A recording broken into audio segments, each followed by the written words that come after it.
Good evening. This is Beyond the Headlines, live from the Grenada Broadcasting Network. I'm Kenroy, Baptiste in for Colin Dow this evening.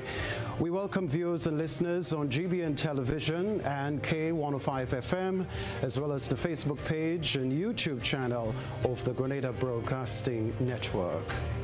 In focus this evening, missing children. Where are they going?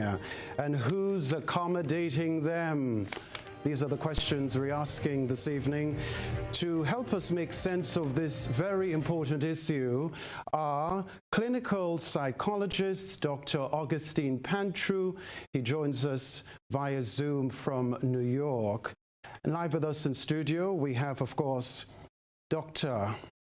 Michelle Alexander and Inspector of Police Maureen John. All right, ladies and gents, thank you so very much. Dr. Panchoo, good to see you. Hello to you. Thank you for having me on the program tonight. It's a pleasure to be able to join Inspector John and Michelle as we navigate this very, very interesting and trending topic of missing children, runaway children in Grenada. Yes. Thank you. You're very welcome. All right. So once again, Dr. Alexander, welcome. And Inspector of Police Maureen John, good to see you as well. Welcome. Thank you. Right. So we want to talk quite a bit relative to this issue, missing children. The very first question I want to pose to the panel this evening is, how do you react when you learn about a report in the media, for example, about a missing child? Let's begin with Dr. Alexander. Well, my first reaction is one of concern. As an aspiring social scientist, my first question is always why. Why is this child missing? What are the factors that are contributing to that missing child? And of course, I pray for that child's safe return and that child's safety. Another thing that concerns me is the way we react as a society, because oftentimes when a child goes missing, we have persons, when it's posted on Facebook, we have persons in the comment section giving all the reasons why that particular child is missing. And at that time, again, it makes me very much concerned, especially if that child is reading and seeing some of the comments. Okay, let's get to Inspector Maureen John. And I know you represent, of course, the police this evening, but as a person, when you hear such a report, your immediate reaction? Is one of concern also. And immediately, sometimes you cannot separate what you do as a profession. So immediately you start thinking about what's the next move. What course of action are we going to take in this matter? I am also always concerned about whether or not this child is safe wherever they are at. Foremost for me is that whether or not this child is safe where they are at, or if acts of abuse are being meted out to them. Dr. Panchoo, what about you? When I hear of any missing child, as a clinical psychologist, my training is safety first. The very first question you ask of a child and or an adult in some ways, are they safe? And if they're not safe, it leads me to dwell on two different topics. That is trauma and perpetrators. So I go safety first. I ask that question in my mind, ascertaining whether or not that person is safe, and then If the missing continues to prolong itself, then I go into trauma, perpetrator, and survivor. Trauma, perpetrator, and survival. And we'll talk about these in a while. But I just have to ask all of you, why do you think some children go missing?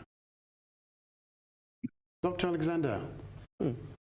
Well, first off, many may not agree, but I don't think a child will go missing from a home where they are comfortable or where they are happy. So I believe that there are a number of contributing factors, and these factors, it could be individual factors. Maybe the child is dealing with issues they don't know how to deal with, and maybe the family they belong to, they don't have that healthy relationship or that level of communication where they can express themselves.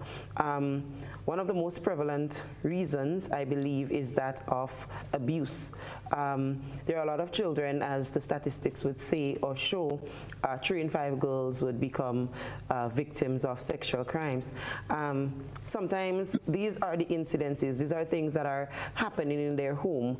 These are things they want to speak about, but they may not be able to speak about. So maybe the action is to run away, and maybe sometimes they're not running away because they want to run away. Sometimes that's their way of speaking out, or that's their way of trying to get the attention of those in authority, or get the attention of maybe their teachers or their loved ones, to ask them, okay, what's wrong? Why are you running away? And to start that conversation, to let them know, this is what I am going through, and this is what I'm dealing with, and I can't deal with it on my own. And this is the last. Sometimes it's just a cry for help, in my opinion. You've included the possible episodes of child sexual abuse in, of course, the mix. Mm-hmm. There are instances where some children live with their stepfathers, their biological fathers are not in the mix. Some stepfathers, I want to be extremely careful, the operative word some, pounce on that opportunity in their daughters' lives to make a move at them, and so that can bring on a level of discomfort on the part of some children and cause them to leave home, you say? Yes, and when we speak about sexual abuse, sometimes we only think about the sexual act, but remember, sexual abuse occurs where a child feels uncomfortable. It could be maybe a stare.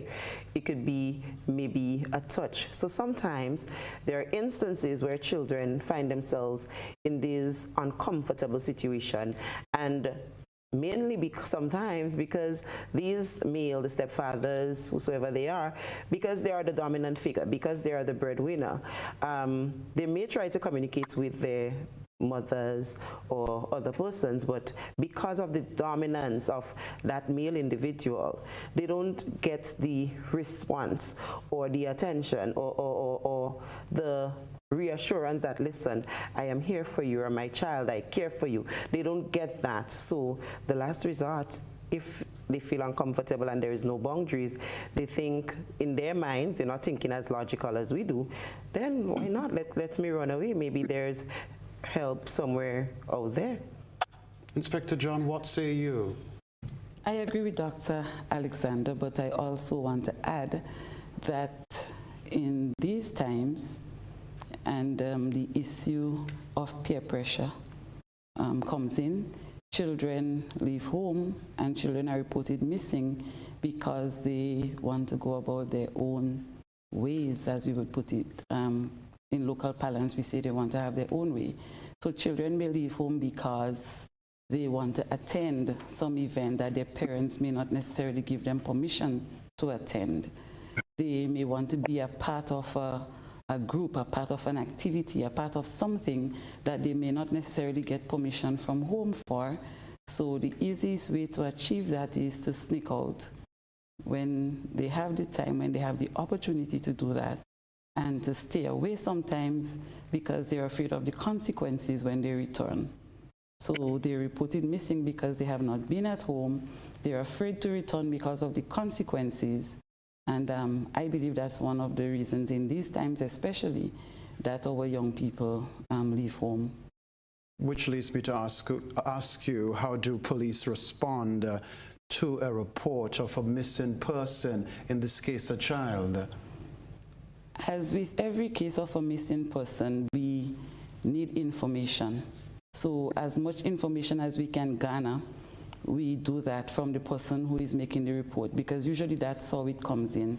Somebody comes in or somebody calls in to say that this particular individual is missing, have not been seen for a period of time when it is usually normal for them to be seen. And so information is important, including information on where do you believe that person might have gone. Using that information, we're thankful for social media, which helps us in a big way. We're able to post information onto social media.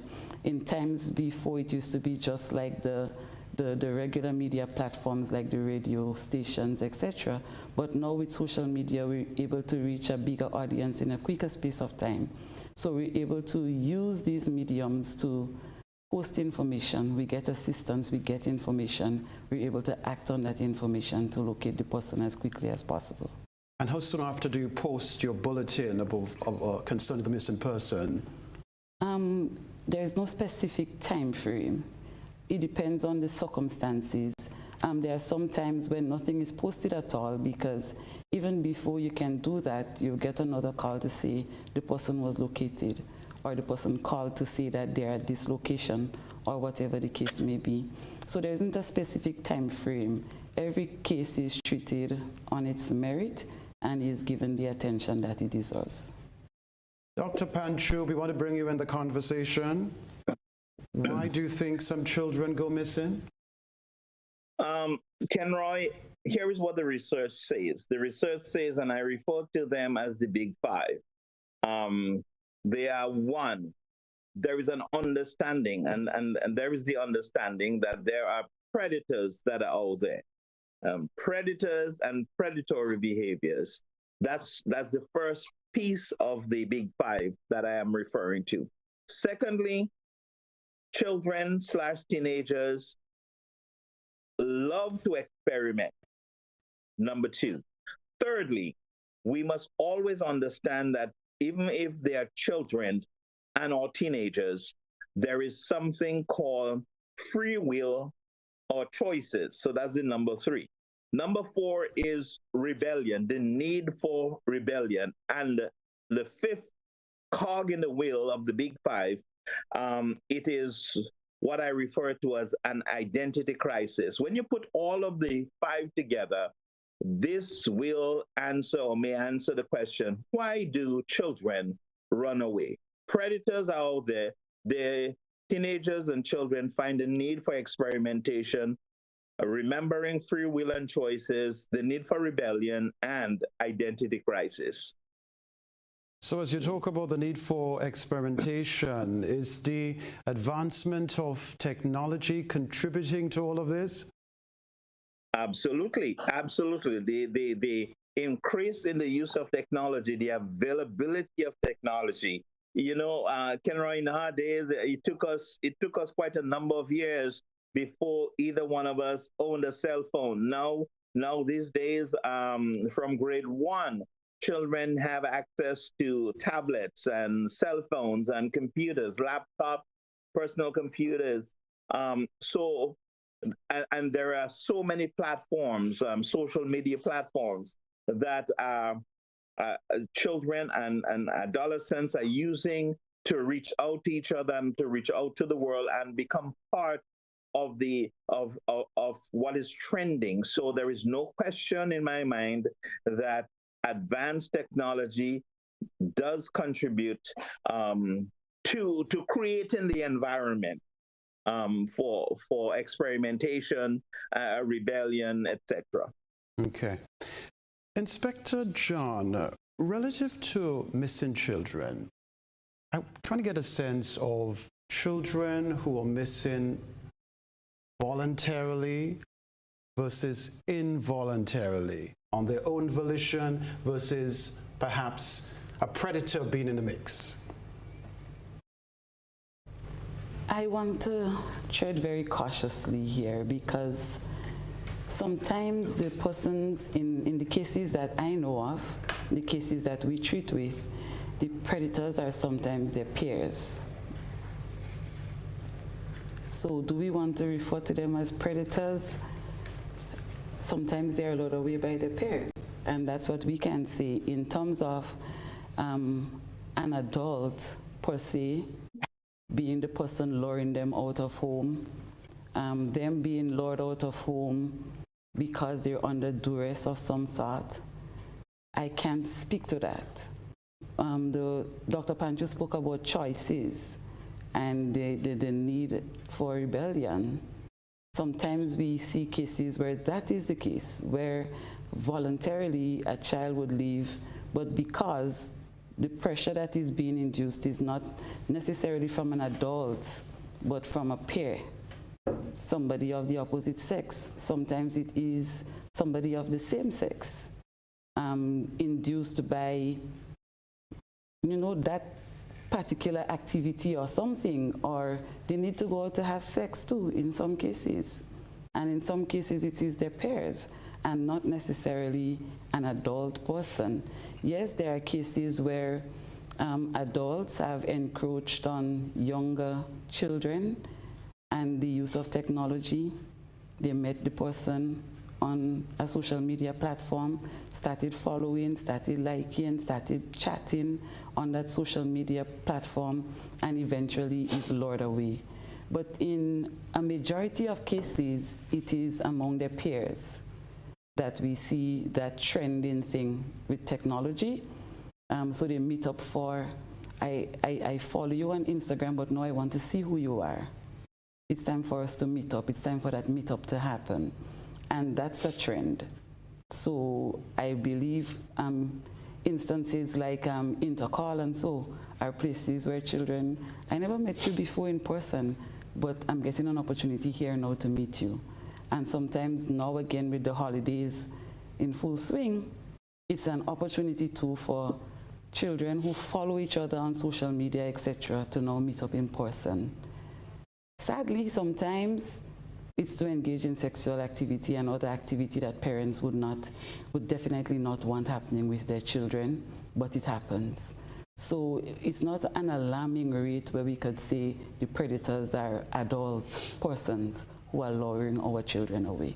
Have there been instances, though, when missing children end up in the company of adults? Yes, there has been instances. Okay, yeah. And what has been the outcome of that? How do the police treat with such? Well, of course, once it is discovered that an offense has been committed in relation to that child, then due diligence is followed. Eventually, you would end up with a case before the court against that person. There are instances where it would take a period of time before that could happen. It doesn't happen instantly, immediately in every case. There are instances where there are delays because we have persons who are not forthcoming with information sometimes. Sometimes immediately after, children don't feel so free to talk. They don't feel at ease to talk about what has happened, what transpired. So you have to give them that time. Eventually, though, once the information is there, then the necessary action is taken.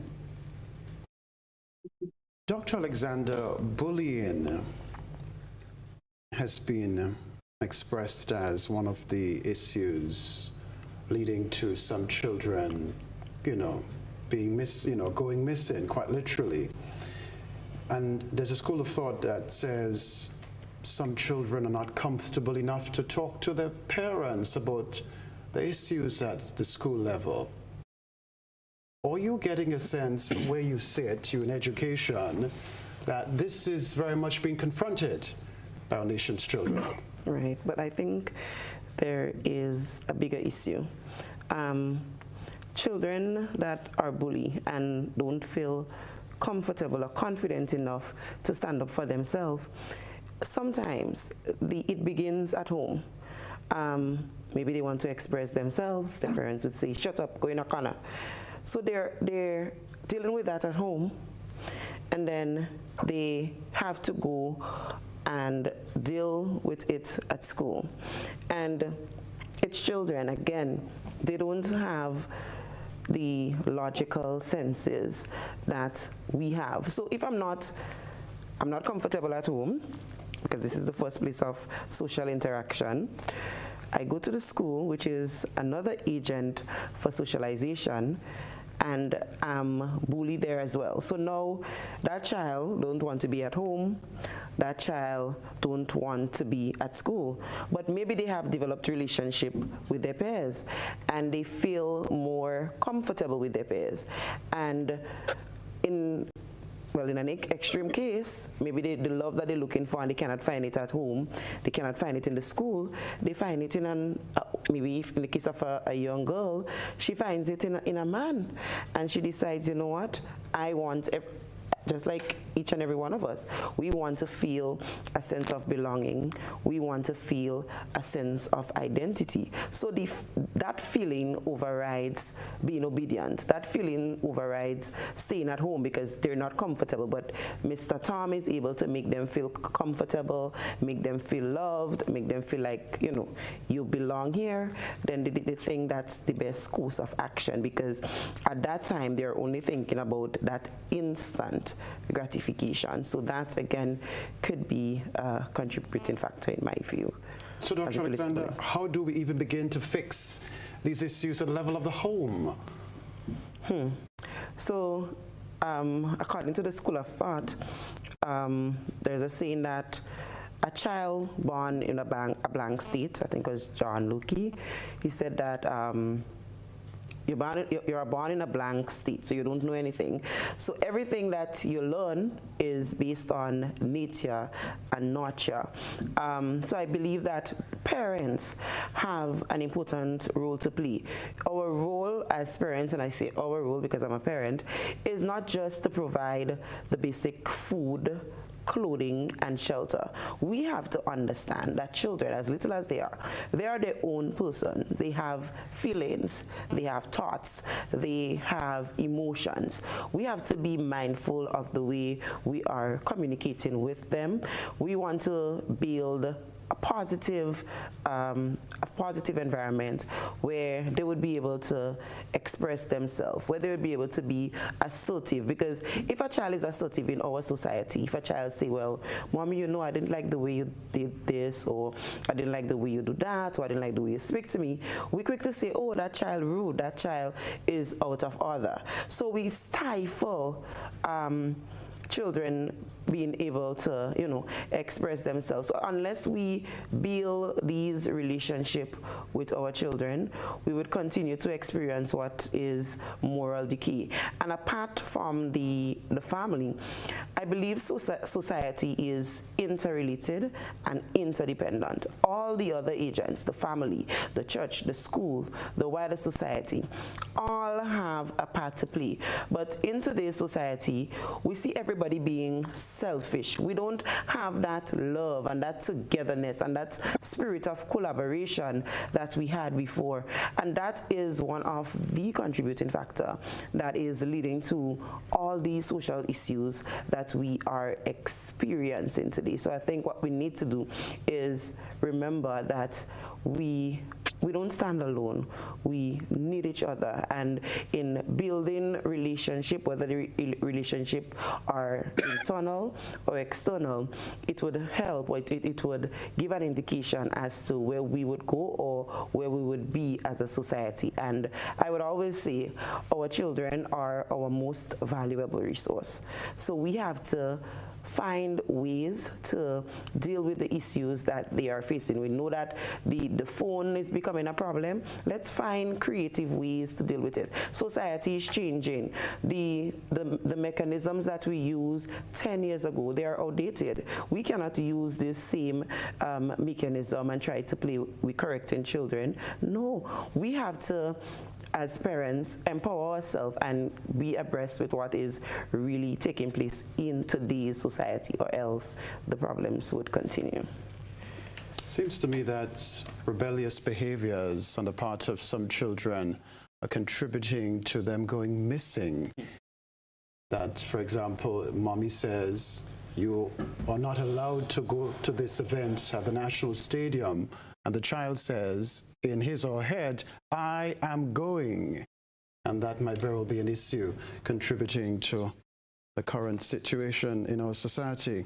But I want to go to Inspector John and to propose perhaps how you believe we can address the issue at the level of the home and what the police are doing at this time to put a handle on the situation. From the level of the home, I agree with Dr. Alexander too, that the home is the foundation. From the beginning of time, the home has always been the foundation. And the way a child is socialized at home speaks a lot to how that child develops in society and the contributions that that child would eventually make to society as a teenager and as an adult. Some people may differ with me on this one, but the statistics are there to show that children who grow up in stable environments, children who have family structures where they feel listened to, where they believe that they have value, where they believe that they're making a good contribution, these children are less likely to involve themselves in negative behavior, as opposed to children who do not have that supporting structure, children who do not feel valued, children who do not feel as though their contributions are worthwhile in the household. They would definitely look for other avenues. They would look for other persons to make them feel that way. And that's one of the things that contributes to even the formation of gangs, the brotherhood. You know, you're my brothers out there because you make me feel loved, you make me feel accepted, and I don't get that at home. So I believe it's time for families to start to come back to what I call the basics of life. The basics of mommy and daddy being involved totally in the life of a child, not just daddy passing every now and then to drop off something and then he's gone. Where is the emotional support? You know, where is daddy when there is some problem at the school and I need somebody to protect me? Where, you know, where is mommy when I have a difficulty and I want to talk to somebody?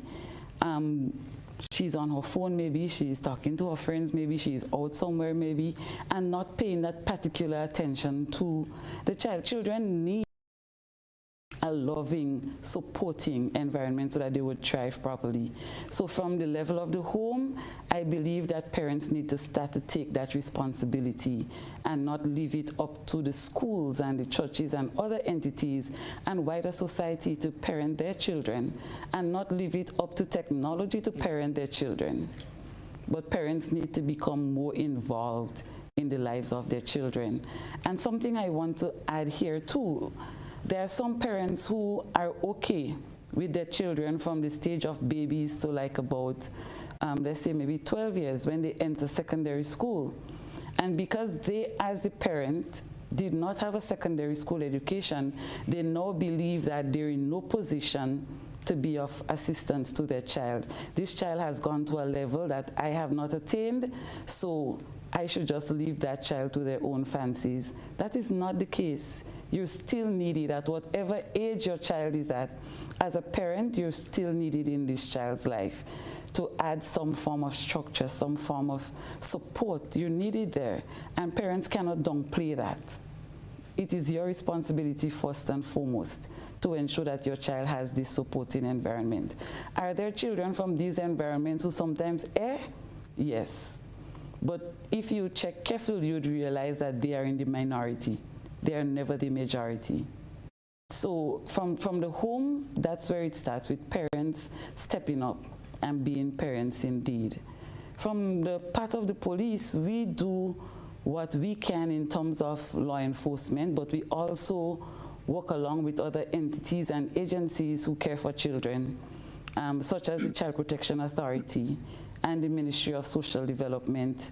So the areas where we do not have what it takes to assist children in these cases, we hand them over to these agencies. So all this psychosocial support and so on that is needed, they're handed over to the authorities who have the capacity to deal with them. So that's how we deal with these issues from a police standpoint. So if there's an issue for law enforcement, we take care of that issue.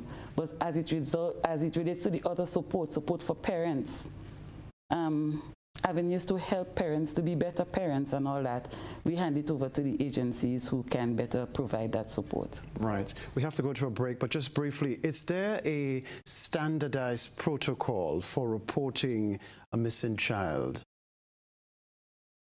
Okay, there is what is called police practice generally. But again, every case would be treated on its merit. What is important in cases of missing persons, in a case of a missing child, is time. You do not want time to elapse, too much time to elapse. And then at the end of it, you'd say to yourself, if we had gone 10 minutes earlier, this case could have turned out differently. So a report is made, action starts to happen, so that this child can be found in the quickest possible time. If other agencies have to be called in, other agencies are called in to assist wherever possible. But of course, it is always good when we have support from members of the public. We are still, I'm hoping, one another's keepers and are willing to assist in cases like this to say, I have some information that can help. So a child is missing, it's okay if you thought that the person was missing and 2 hours after they show up, or 2 hours after they call you and they say, I'm fine, it's okay. You made the report, that's okay. Some time may have been expended, but that's okay too. We prefer that that is the case, than you didn't report it, and then something dreadful happens at the end of it.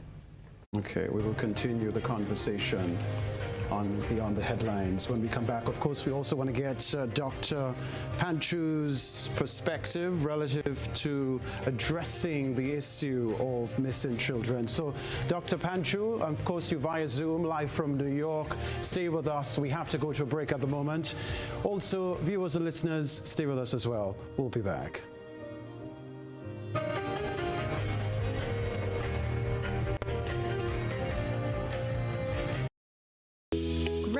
Community Partnership Initiative. Leicester is the main fishing village in Carriacou, and we have lost a big part of the reef system around Carriacou over the years. The Grenada funding will target relocating by rock structures, and a lot of the reefs that we have lost we can replace. So I think we're really grateful and thankful to Grenada for coming through with that funding for us. Grenada, energizing our community.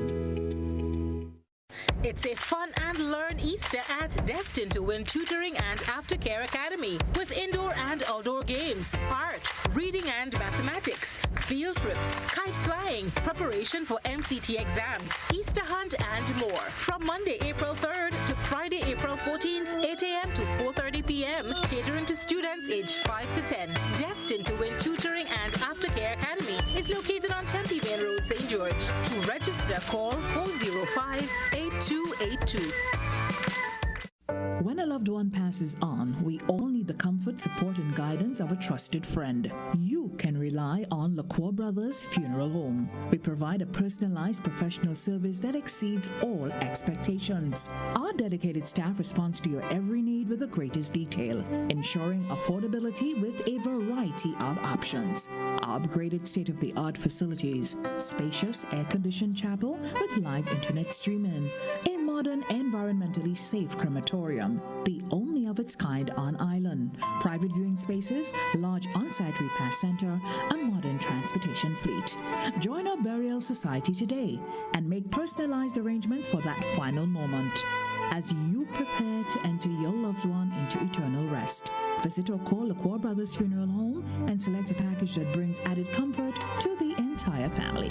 LaCour Brothers Funeral Home and Burial Society, continuing a tradition of excellence.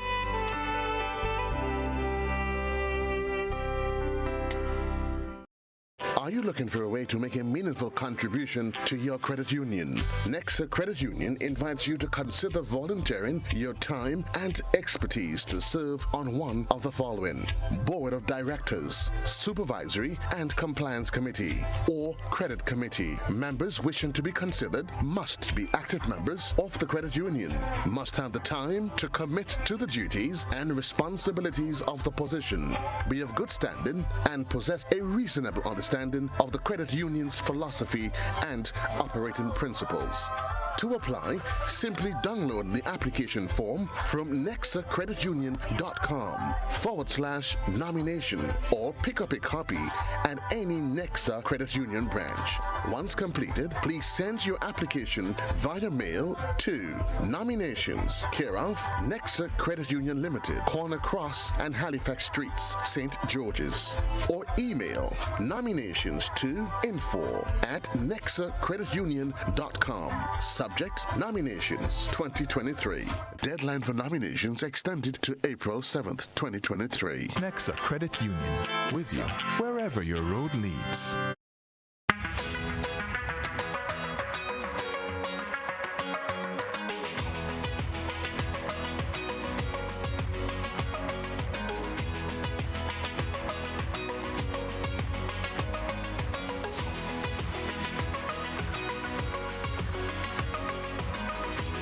WeatherGuard Pro. For every project, there's only one Pro.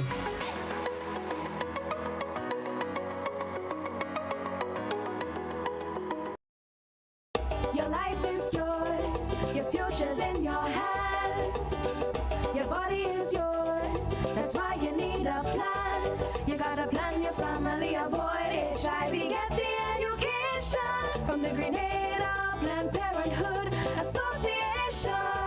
We offer STI screening, gender-based violence counseling, prenatal and postnatal checks, injectables, condoms, pap smears, and other sexual reproductive services. Open Monday to Friday, 8 a.m. to 4 p.m. The Panchoo Street, St. George's. Whether male or female, it doesn't matter. We're here to make your life better. Grenada Planned Parenthood Association. For appointments, call 440-3341.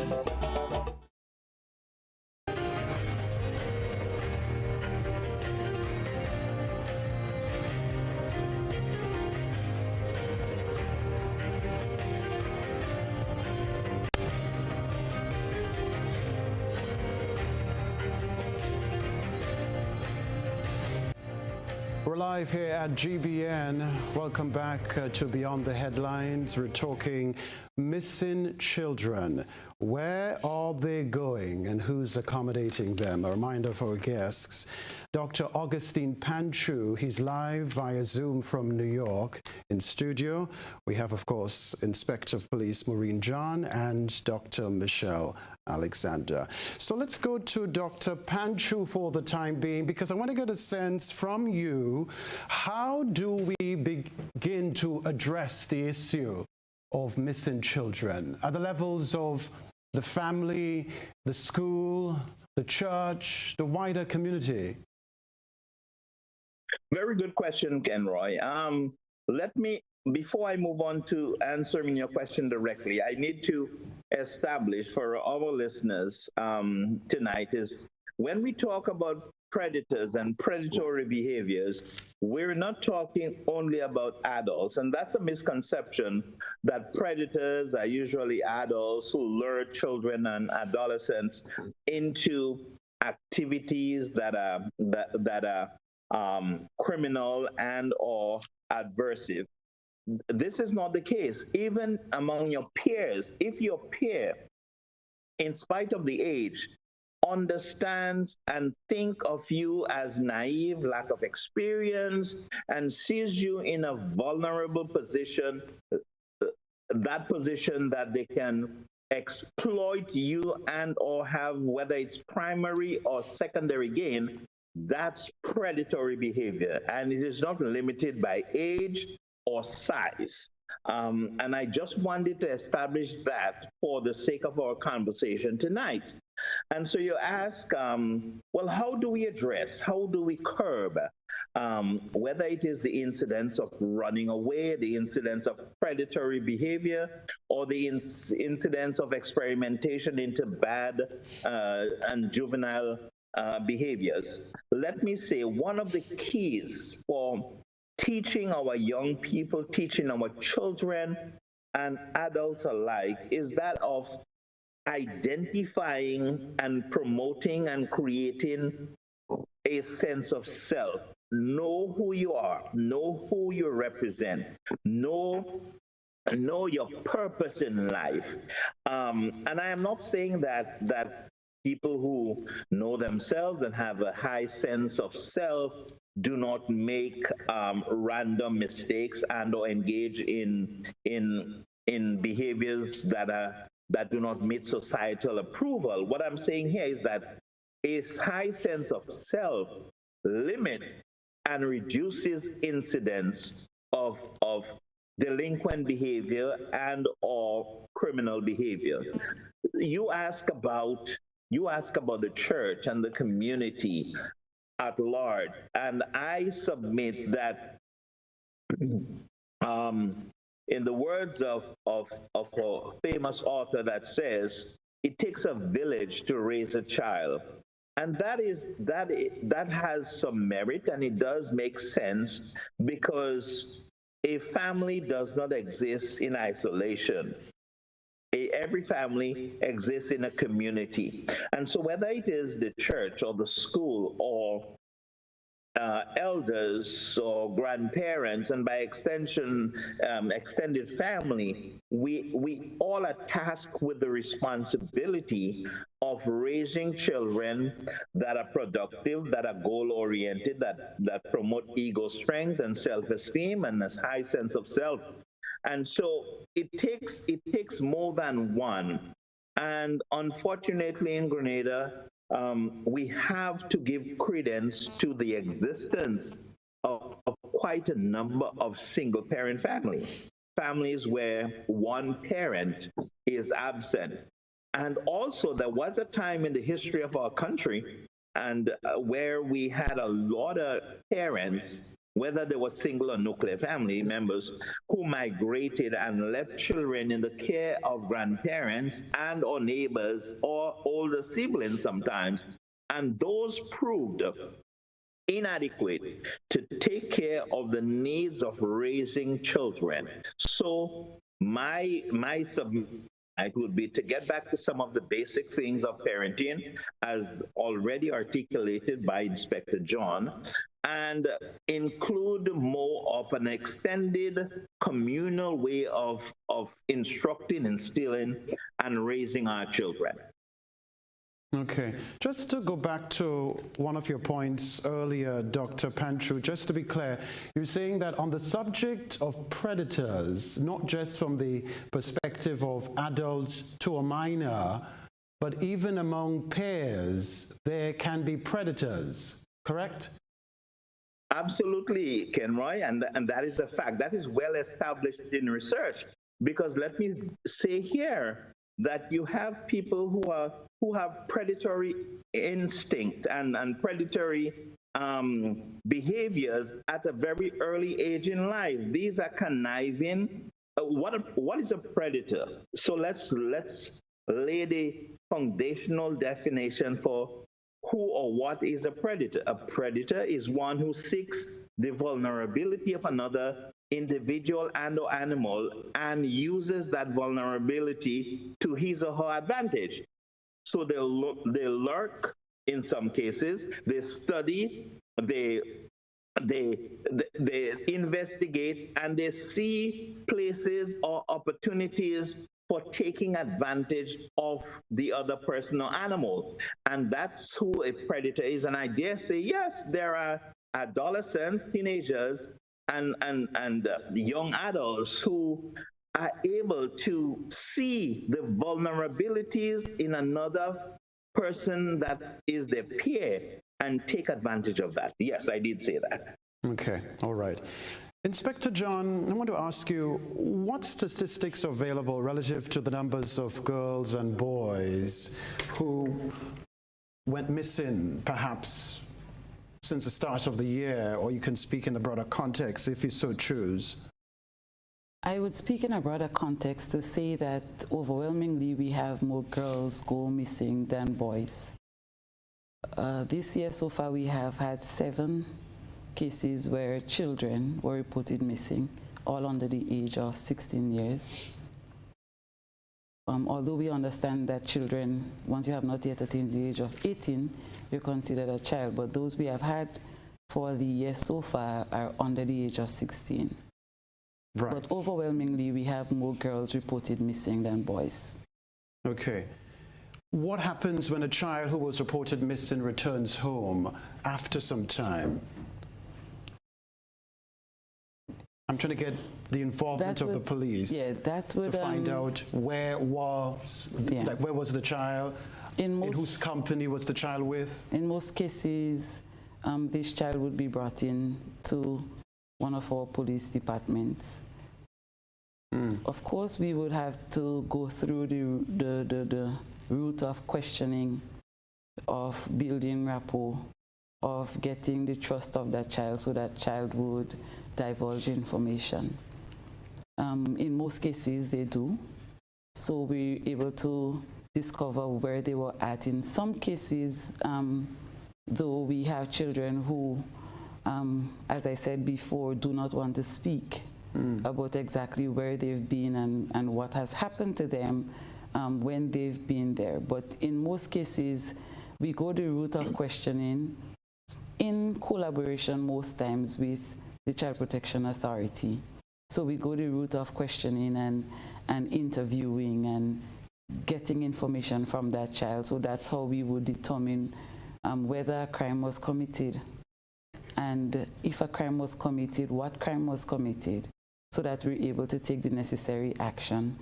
If a medical is necessary as well to be done in case of that particular child, then of course we would find out where they've been and what they've been engaged in, if somebody could be held liable for them, etc.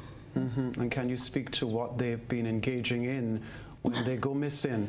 Yes, in some cases it is sexual activity, sometimes with peers, sometimes with adults. In some cases we've discovered too it's about attending events, attending parties and so on. A lot of that is, it's a trending thing now too, for children to organize parties among themselves, again using social media. They have that to their advantage, and children who do not have that liberty would sneak out to have that liberty. So yes, in some cases too, there are children who will tell you, I just had a disagreement with my parent. My parents and I, we can't see eye to eye, and I just needed to go. I needed to cool off my head. I needed to just be somewhere else apart from home. So that's in the minority of cases though, but in many cases we discover, especially among the teenage girls, that it is about some sexual activity eventually. And I just want to stick with you for the time being before I go to Dr. Alexander. So when they go missing and you carry out your investigations and so on relative to in whose company they were, are you finding they were in the company of peers or adults? In most cases, peers, but of course the peers don't live on their own. They're adults living in the houses as well.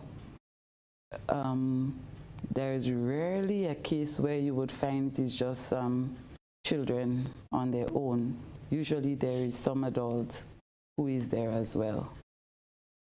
There has been a case where an adult was charged for allowing a child to be in their house, and that child having engaged in sexual intercourse with a member of that household. So there is that can happen in terms of adults being held accountable for what happens with children when they go missing.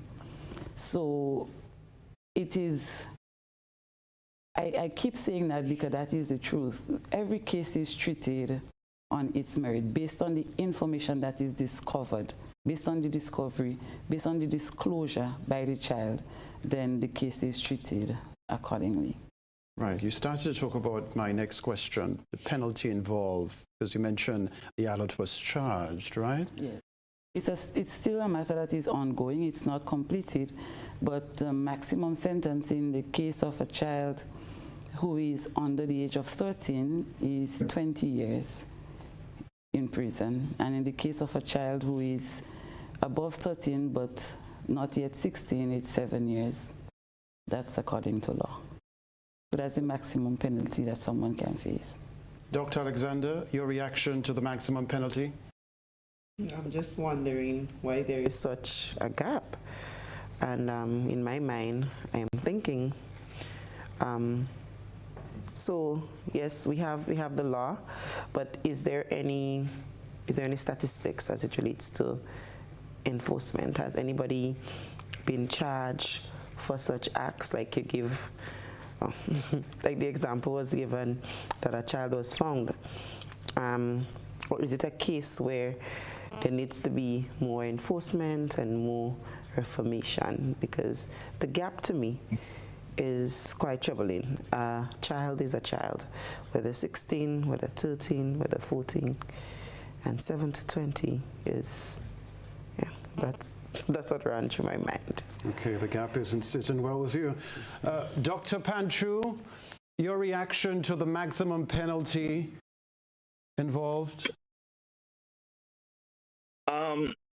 Well, you know, between 7 and 20 years, you know, many people will say is sufficient.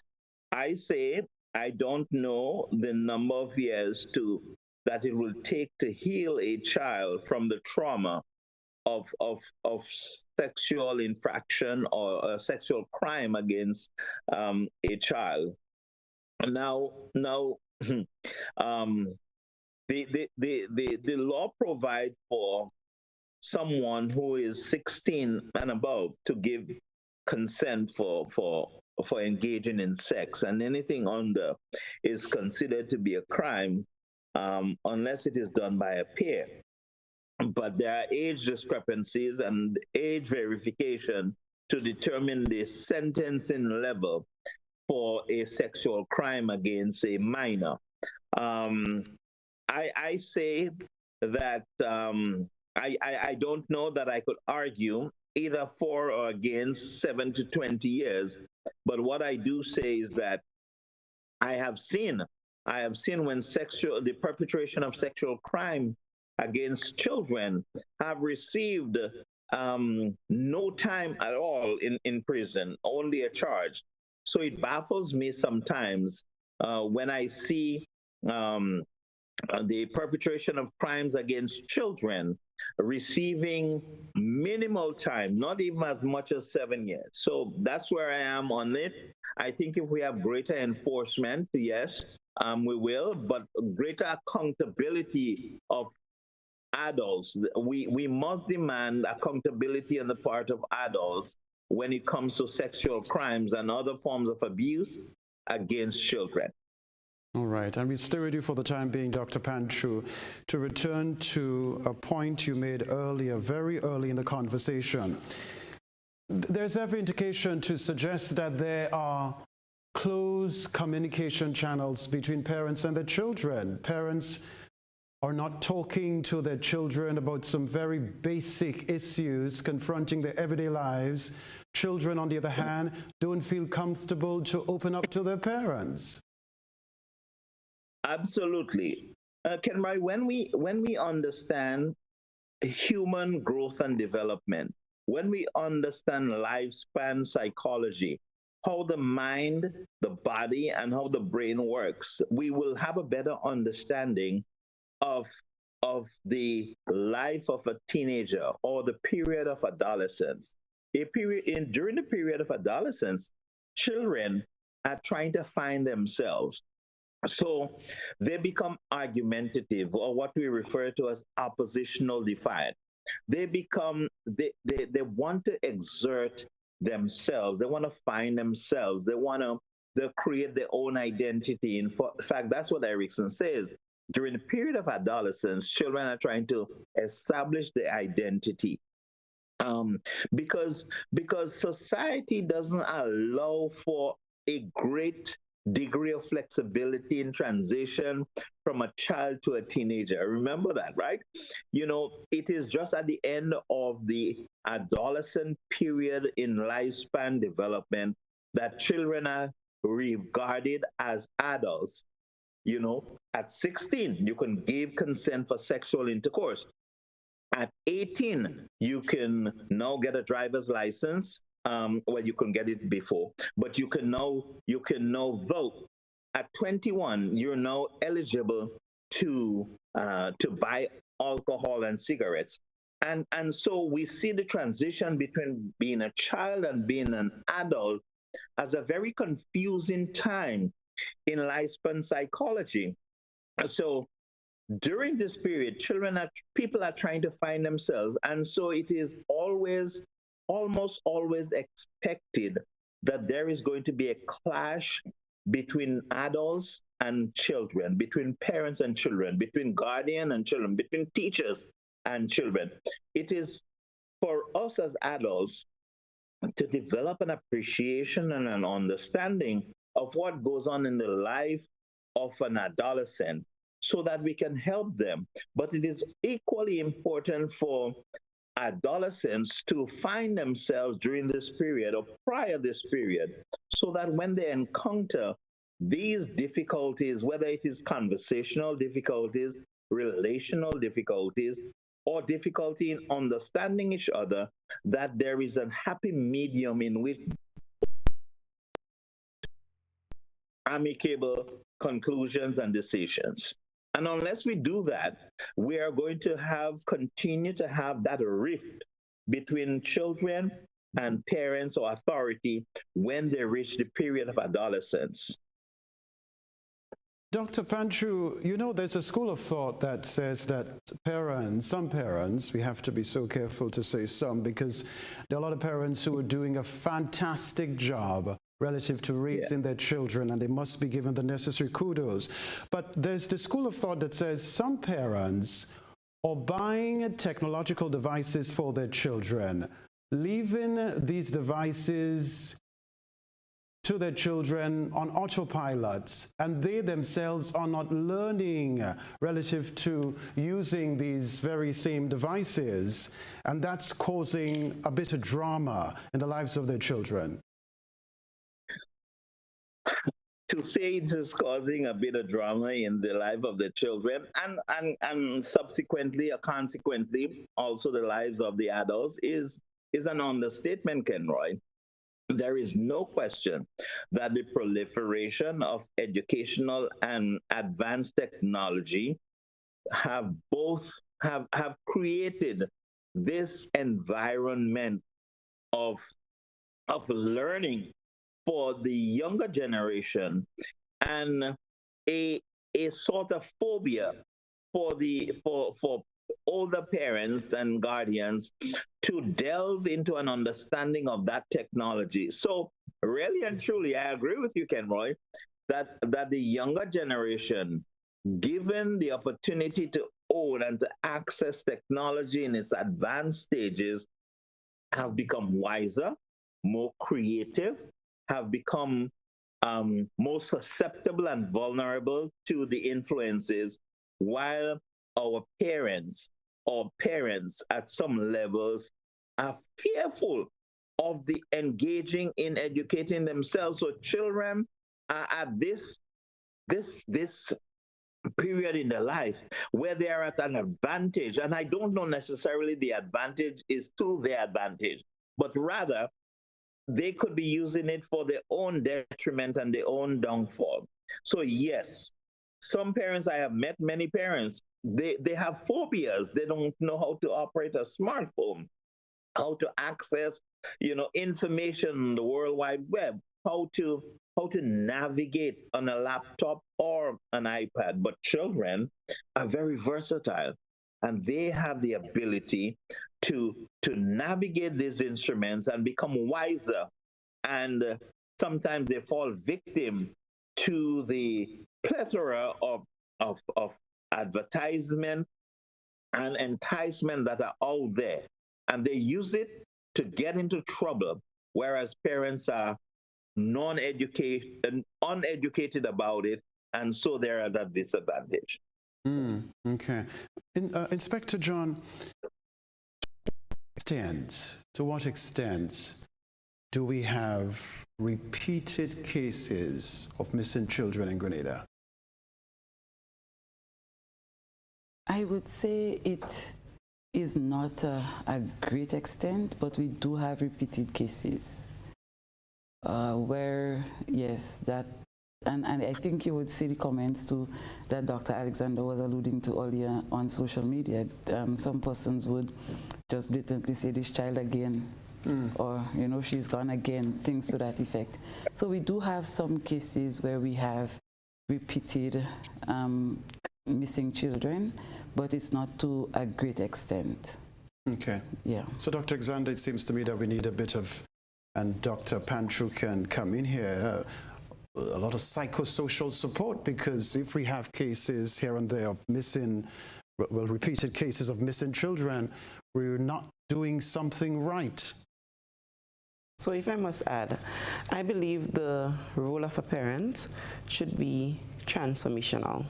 Transformational in the sense that they should be up to speed with the issues that affect their children, or with the technological advances that are taking place.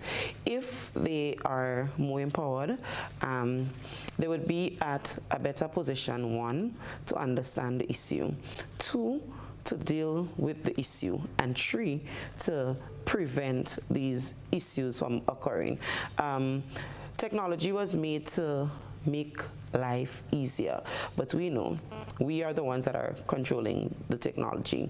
And as adults, sometimes we don't even know how to conduct ourselves on social media, how to use our smartphones effectively. So the question is, what do we really need leave for these children?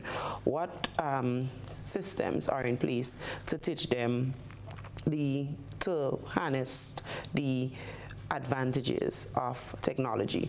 We live in a society where everything is technological, but when it comes to things that would advance us or things that would push us in a positive direction, we don't see emphasis being placed there. So how do we get children to not use the technology for things that would harm them or predispose them to harm, but use it in a way that they would be able to add value to themselves? And again, I think that's where empowering parents comes in. And again, the psychosocial needs. When someone goes missing, I think we need to ask the question why. When we get the answers, we need to put measures in place. So in case there is a repeated instance, we get to understand the trend and understand the pattern so that we'll be able to intervene. Because sending back a child that ran away into a home where nothing was done to improve the conditions, maybe to help the parents as to develop ways they could relate better with that child, or foster a better relationship between the parent and the child. Sending back the child in that environment, we would only expect that the incidents of them not wanting to be there or them being uncomfortable, it will continue and they would continue to run away. So we need to find creative ways to deal and address the issues. Yes, because Inspector John, I think that's the concern of a lot of people. A child goes missing, stays away from home for some time, then suddenly returns home, and the question is, but what caused the child to be away from home in the first place? And if no intervention is made, there's the real possibility the child will go missing again. And it is a real possibility, as we have seen. But as I said earlier too, that's where the other agencies come in. While as law enforcement, we do what we can in terms of, there are certain children that over a period of time you grow to develop, this kind of rapport which you're able to speak with them, you're able to try to empower them in a sense. But the real work of building them, giving them that psychosocial support, etc., comes from the other agencies that we work with. And there are some cases where sometimes you tend to wonder whether or not this is not just going to continue to be the case until that child comes to terms with the fact that, maybe I need to stop doing this. Or where that child becomes an adult and start to take responsibility for their own actions. So there are some cases, yes, where you may start to wonder whether or not you're ever going to see the end of it, because it becomes like a pattern, it becomes a cycle of behavior. But we are trusting and we are hoping that in these cases there would be some breakthroughs. And sometimes we don't understand all the complexities. That's where we need people like Dr. Panchoo and others to come on board, because sometimes we don't understand all the complexities, and a child may not readily disclose certain information so that they can get the help that they need. So cases like these, sometimes as persons in the field, you have to be patient. Sometimes you have to exercise restraint, you have to exercise control, because you're understanding here that you're dealing with a child and you have to be careful with how you handle that matter. So yes, there are cases that becomes perplexing sometimes and complex sometimes. So it's about getting to the bottom. How do you do that? We need persons who are versed, persons who have the available knowledge and the expertise sometimes to assist in these cases. Yes, and it seems to me that the community at large needs to be more vigilant. Definitely. Of the goings-on. Instead of making a joke of it, or instead of cyberbullying. Right. Instead of making that particular child feel as though, they're the scourge of society because of their actions. And I like to say, if you don't know the story, then don't say anything, because you just might be hurting somebody more than they're already hurting. That's a good. Yeah. On that note, we take a break. My director is telling me we have to take a commercial break. All right, this is Beyond the Headlines. We're live from GBN. More to come after the break.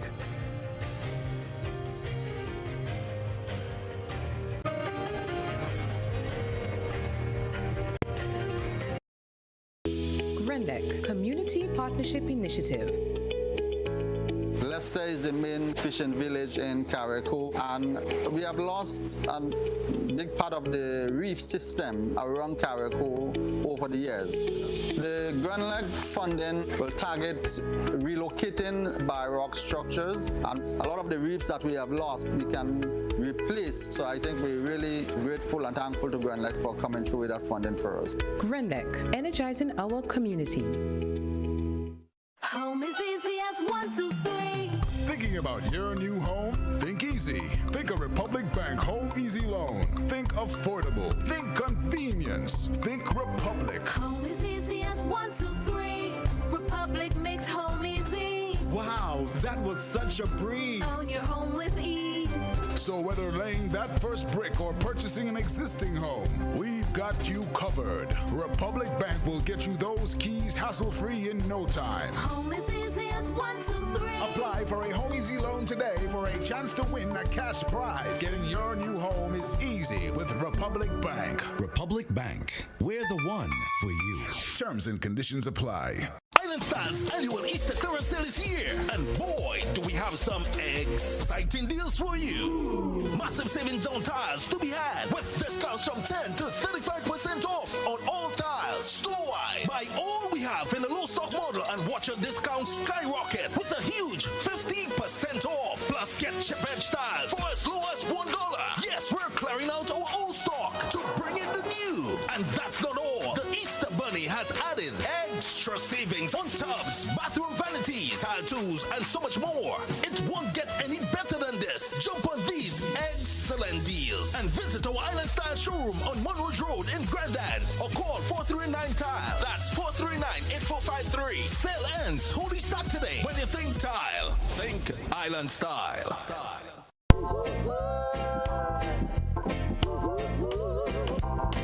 Greetings, my Grenada family. This is Marcy Griffith. I'll be in your town on Saturday, April 15th for Reggae Fest with the likes of Shabarangs, Grams Morgan, Romaine Virgo, Coffee, Tamara, and many more.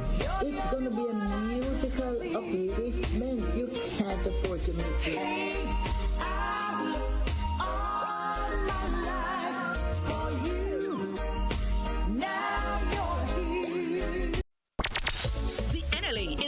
More chances to multiply your Playway winnings by adding Multi-X to your regular Playway bets to win up to 5 times more. Imagine winning as much as $1,200 instead of $240 with a $10 Playway bet by simply adding Multi-X. Place your Playway bets from $1 to $10 or in increments on your favorite Playway symbols or numbers. Then add the Multi-X option at the same value to win 2 times, 3 times, 5 times more, or free plays. With Multi-X, you must bet the same amount wagered on your regular Playway bets for your winnings to be multiplied. Grenadians, value your dreams and win your way as much as 5 times more with Multi-X added to Playway, and watch your money grow. Coming soon to authorized agents near you. Must be 18 years or older to play. NLA, making your dreams come true.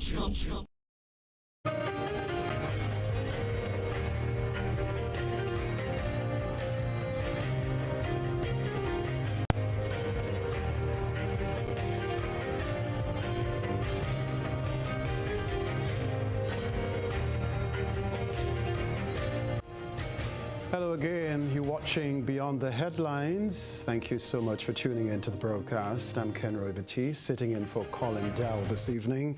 We're talking missing children. Where are they going and who's accommodating them? A reminder of the panel. Dr. Augustine Panchoo, clinical psychologist. He's via Zoom, live in New York, of course. And Inspector of Police, Maureen John, and Dr. Michelle Alexander. Ladies, thank you for being with us. And Dr. Panchoo, as always, thank you, sir. I want to go to Inspector John to find out, at present, are there outstanding cases of missing children in the state of Grenada? The operative word, outstanding. Yes, we have one outstanding at this time, where we're still seeking the assistance of the public to help to locate that missing child. It is unfortunate that it seems as though we're looking for a needle in a haystack in a small place like Grenada. But I believe that there are persons out there who have information, there are persons who can help us, and we're appealing to those persons to help. It's not your child now, but it can be your child in the future, or a child that you love very much. And we're supposed to love all our children. They are the future of this nation. When they're out there, when their vulnerabilities are preyed upon, etc., they're still the ones that are going to be the teachers and the doctors and the nurses and the caregivers of the future. What future do we envision when our children are preyed upon at this tender age and have to carry all this baggage into adulthood? So we're appealing to members of the public. We still have one case that is outstanding, and we are praying that with the help of the public, by the grace of God, that we find that missing child soon. And this child has been missing since? It's approximately a week. A week? Yes. And is it a long time for a child to be missing? It is. Considering the fact that sometimes within days, so within 2-3 days of a child going up as missing, we would get information, as to the whereabouts of the child, and we're able to, in some cases, other members of the public are able to say, I found the child, things like that. So this one is sort of troubling, the fact that we have not been able to locate that child as yet. How old is this child? 15 years. So this is like a secondary school? Yes, secondary school student. Child. Yes. Right. Are you getting leads of sighting sometimes, but by the time you get there, the person would have moved from that location. You know, those kind of things have been happening, especially during last week. But we, as the members of the public, to continue to call in to give the information as it relates to this child. Are you getting a sense that someone may be harboring this child? Yes. Yes. And that is a cause for concern. A cause for concern. Yes. And that has its own consequences, of course, legally. Yes. Yes. Dr. Alexander, hearing what Inspector John has just revealed to us, how does that sit with you? I'm not sure if sharing my thought here, but my thought is, right, again, let's talk reformation. We live in a completely different age. As you said earlier, sometimes the child was sighted, but by the time you get there, the child is nowhere to be found. Can we, or I don't want to come across wrong, in speaking reformation, in cases like this, can civilians be given the authority when they see or sight a missing child?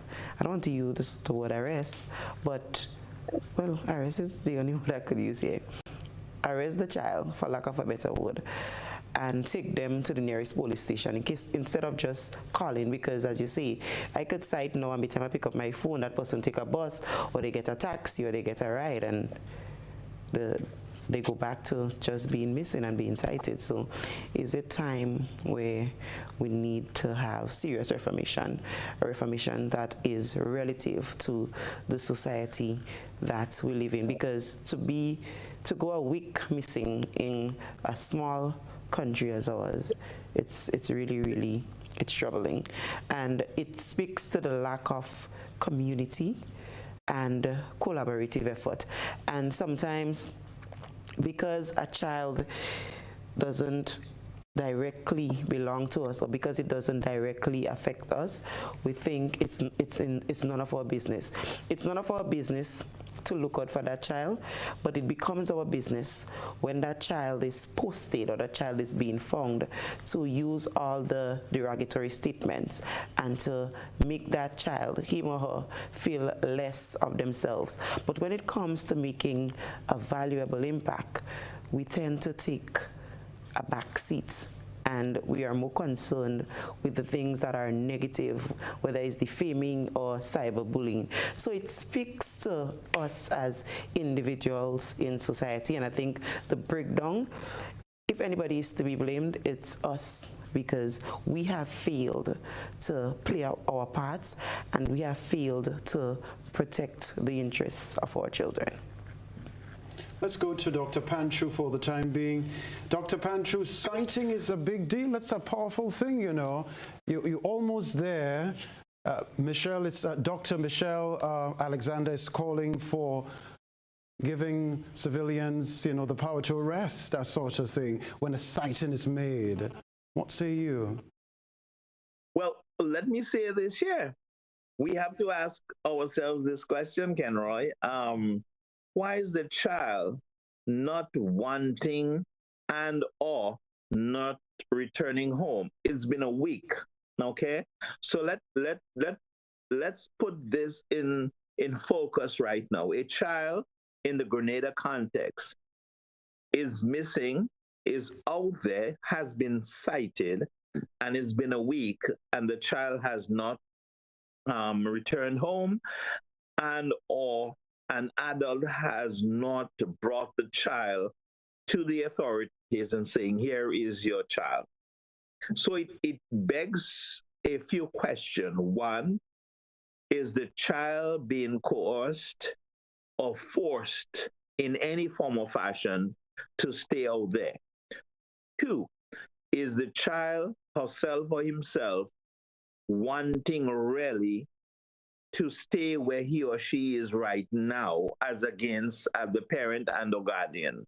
Okay? And that's really important because, Kenroy, we talked tonight about predatory behaviors, etc., etc. What we did not talk about is a concept when we deal with runaways and when we deal with predatory behaviors that I call enablers. There are people who enable runaways or predatory behavior to happen because they either have a primary or secondary gain to get out of the situation. So it begs us to answer these questions. As far as Michelle talks about, maybe we can empower citizens to make an arrest. I want us to tread softly and gingerly and something like that. I'm not saying it cannot work in some instances, but you have to be very cautious to empower the general public to act on behalf of the state. That's legal thing that's coming into play here. But there is no question that we have to get real deep into the reason why this child cited and is probably alive or is alive and is not returning home. Okay. All right. Doctor, let's go to Inspector John for the time being. I'll come back to Dr. Alexander.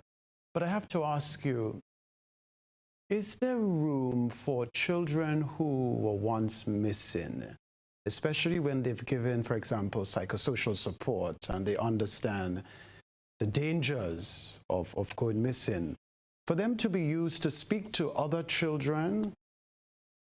Of course, and that would be a tremendous thing.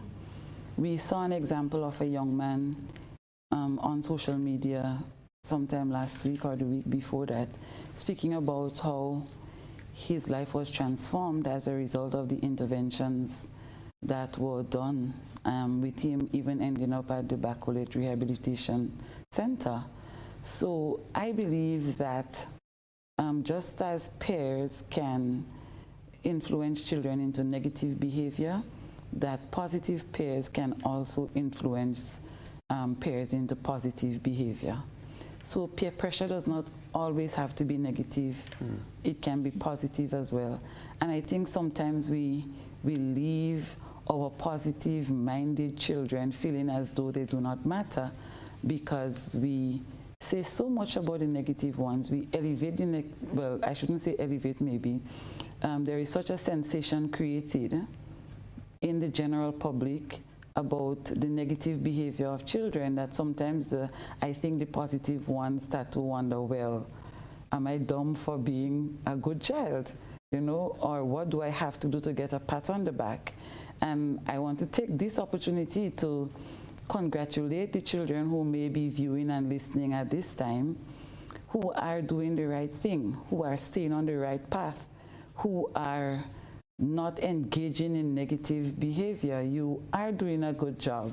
And we want to encourage you to also be a positive influence on your peers. You can make a difference as a child, and it would be really tremendous if those who have gotten help, those who were on that trend and they've been reformed, they've come back, or they've come to their senses, if we want to put it that way. There is space for them to be used to motivate and to assist those who are still wandering around in that area. So yes. Dr. Alexander, you've been nodding. I think these suggestions are excellent, and it speaks to where we should be heading. So I was just nodding happily in agreement. Right. All right. Beyond the headlines, live on GBN television. Of course, we're on the tail end to wrapping up the conversation. So the almost to the end question is going to be, where to from here? how do we move forward at the level of the family, the police, the wider community? And perhaps, Inspector John, you can take a moment and feel free to look directly into the camera. Perhaps, talk to the nation still relative to the dangers of going missing, and maybe they've been taking it for granted, they've been naive about it, ignorant about it, but it's a dangerous affair. It is, and sometimes a child may set out on a joyride. I'm doing this because I believe, as Dr. Panchoo said earlier, children can be rebellious, especially in their teenage years. And it may start out as a joyride. I'm just going to meet up with some friends. We're going to go to that beach lime, or we're going to go to that fete, and we're going to have a good time, and I'm going to have a good time, and then I'm going to go back home. You just never know when that good time, that fete, you just never know when that would turn into an opportunity for a predator to prey on you. As has happened in the past. A young lady left home. That was her intention. I'm going to have fun. Of course, against the will of her parents. The first person she encountered was a rapist. Was raped, got her arm broken in the process, still got some licks from her parents afterwards because she disobeyed. She didn't set out for that. She set out to have a good time. I am now at this age, I think my parents should be a little more liberal. So I'm going to have some fun regardless of what they say. You just never know when that trip that you expect to be fun is going to be an opportunity for a predator. In addition to that, you never know what one occasion, when one occasion would lead to other things. So it might start off as maybe going to experiment, and then you realize, no, this is getting deep. I'm getting into deeper waters than I anticipated. So maybe it was about that, and now it's turned into drugs. Now it's turned into sex. Now it's turned into me being a sex slave. Now it's turned into me engaging in prostitution to make somebody else money. So you just never know when that one thing that you've determined in your mind that you're going to do, you just never know when that one thing is going to become an opportunity for somebody else that maybe was looking at you for a while, following you on social media, looking at your photos and wondering, when am I going to get an opportunity to have that person to myself? So you just have to be on the side of caution. As a child, you are a child, and there is going to come a time, if you play by the rules, when you're going to become an adult. And you're able to make those adult decisions and adult choices all on your own. Just wait. Don't be too quick to grow up. Don't be too quick to engage in adult activities. Your time will come. You just have to play your cards right. Enjoy being a child while you are a child. And those times will come for you at some point. And for children who are lured out, children who are pressured into doing things, you have to look for the signs. You have to be able to decipher when the person who put up this fake profile pretending to be a friend is not a friend. You know, there are certain things that your friend would not ask you to do. This sounded out of character for my friend. My friend wouldn't do that. My friend wouldn't post something like this. You have to learn to discover the warning signs and do not be gullible. And anytime something doesn't feel right to you, then you need to stop. You need to put the brakes on and contemplate for a while before you move forward. So many times our children see the red flags and they ignore them. Do not ignore the red flags. Do not ignore the gut feelings that you have sometimes that something is not right here. You know, you're going to become an adult soon. Put the brakes on, take it easy, take your time, be a child when you are a child, and then when you're an adult, then you're going to enjoy adult activities. I like that. That's pretty deep. And I just want to strengthen that, I suppose as well, Dr. Alexander, the wider community needs to pay attention to the red flags, because residents will see certain goings on in the lives of some children, and they can take action.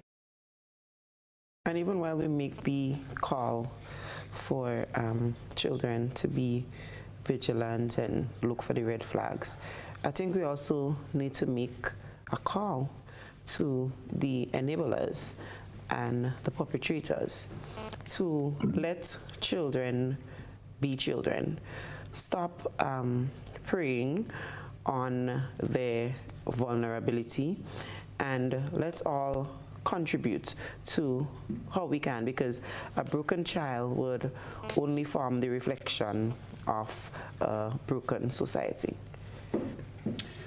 Dr. Panchoo, your appeal to parents, guardians, caregivers altogether. I do not want to steal the thunder of Inspector John. I think her synopsis and analysis, and certainly her plea, is really, really significant. So let me join with her in echoing this sentence. Exposing yourself to behaviors that are not planned for is not a risk that is worth it. There is safety in an environment of love and warmth. Young people, adolescents, school children, teenagers, stay in that love, safety, and warmth. Thank you. All right. Okay, we have to leave things here for the time being. It's been an absolute joy talking to all of you. Dr. Augustine Panchoo, live via Zoom from New York. Nice to see you, sir. All the best. Stay warm and keep on keeping on. All right. Thank you as well to Dr. Michelle Alexander and Inspector Maureen John. Ladies, nice to see both of you. Okay? Take good care of yourselves. That's our broadcast Beyond the Headlines. I'm Kenroy Baptiste. Stay with the Grenada Broadcasting Network for continued programming. We'll see you again very soon. I've been sitting in for Colin Dow. Good night.